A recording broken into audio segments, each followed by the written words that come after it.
راتوں انسانی حقوق کے ساتھ کھلواڑ ہوا ہے پاکستان میں،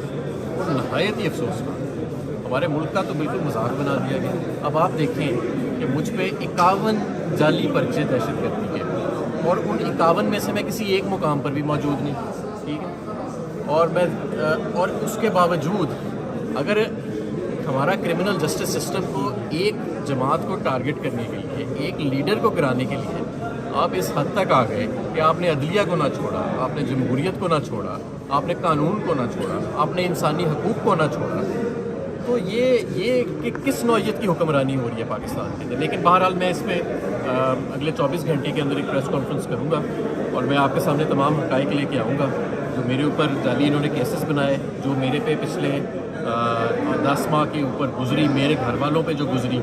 اور جس کرب سے مجھے اپنا بھی نہیں ہے، جو ہمارے کارکنوں کے ساتھ ہوا، ان کے ساتھ تشدد کیا گیا، ان کے گھروں کو توڑا گیا، میرے گھر کو بھی توڑا گیا، لوگوں کے کاروبار تباہ کر دیا،